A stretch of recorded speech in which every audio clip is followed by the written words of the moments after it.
ಇವತ್ತು last day NSS ಕ್ಯಾಂಪ್ದು. ಇವತ್ತೆಲ್ಲ ಹೋಗ್ತಾ ಇರಿ ಲಗೇಜ್ ಪ್ಯಾಕ್ ಎಲ್ಲ ಮಾಡಿಕೊಂಡು. ಆಲ್ಮೋಸ್ಟ್ ನಾನು ಕೂಡ ಲಗೇಜ್ ಎಲ್ಲ ಪ್ಯಾಕ್ ಮಾಡಿ ಆಲ್ರೆಡಿ ನಾನು ಇಟ್ಬಿಟ್ಟಿದ್ದೀನಿ.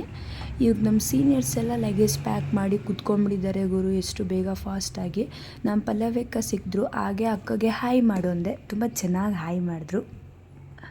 ಹೀಗೆ ಲಗೇಜ್ ಪ್ಯಾಕ್ ಮಾಡ್ಕೊಂಡು ಹೋಗೋವಾಗ ನಮ್ಮ ಕ್ಲಾಸ್ ಹುಡುಗಿರು ಪಾಪ ನಮ್ಮ ಕ್ಲಾಸ್ ಬಾಯ್ಸ್ ನೋಡಿ ಹಾಕ್ಕೊಂಡು ಬೈ ಮಾಡ್ತಾಯಿದ್ರು.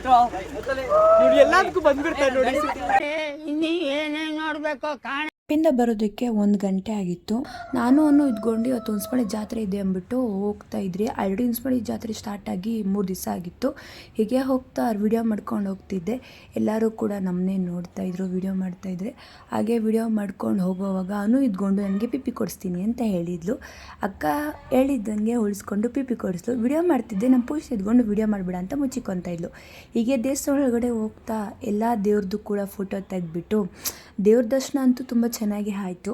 ನಾನಂತೂ ದೇವ್ರ ಹತ್ರ ಕೇಳ್ಕೊಂಡೆ, ಈ ವರ್ಷ ಆದರೂ ನಮ್ಮ ಕಮಿಟ್ ಆಗ್ಲಪ್ಪ ಅಂದ್ಬಿಟ್ಟು.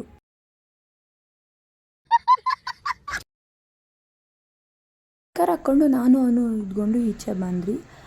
ಇದ್ಕೊಂಡು ನನಗೆ ಇವತ್ತು ಪಿಪಿ ಕೊಡಿಸಿದೆ. ಆಮೇಲೆ ಹಾಗೆ ಅಕ್ಕ ಏನೋ ಪರ್ಚೇಸ್ ಮಾಡಬೇಕು ಅಂದ್ಬಿಟ್ಟು ಪರ್ಚೇಸ್ ಮಾಡ್ತಾಯಿದ್ಲು. ಇವಳು ಎಲ್ಲೋದ್ರೂ ಅಂತೂ ಇದಂತೂ ಬಿಡೋದೇ ಇಲ್ಲ, ಏನಾದರೂ ಒಂದು ತೊಗೊತಾನೆ ಇರ್ತಾಳೆ.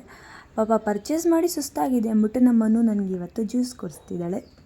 ಅಕ್ಕ ಫೋನ್ಪೇ ವರ್ಕ್ ಆಗ್ತಿಲ್ಲ ಅಂತ ಹೇಳ್ತಿದ್ಲು. ಹೀಗೆ ಒಂದು ವಿಡಿಯೋ ಮಾಡ್ತಿದ್ದೆ, ಅಕ್ಕ ಅವಳ ಫ್ರೆಂಡ್ ಬಂದು ಅಂದ್ಬಿಟ್ಟು ಕೈ ಕೊಟ್ಬಿಟ್ಟು ಹೋಗ್ಬಿಟ್ಟು ತುಂಬಾ ನೋವಾಯಿತು ಗುರು. ನನ್ನ ಮೇಲೆ ನಿನ್ಗೆ ಯಾಕೆ ಇಷ್ಟು ದ್ವೇಷ? ನಾನು ಏನು ತಪ್ಪು ಮಾಡಿದ್ದೀನಿ? ನಾನೇನಯ್ಯ ತಪ್ಪು ಮಾಡಿದೆ? ನಾನು ಎಲ್ಲಿ ತಪ್ಪು ಮಾಡಿದೆ?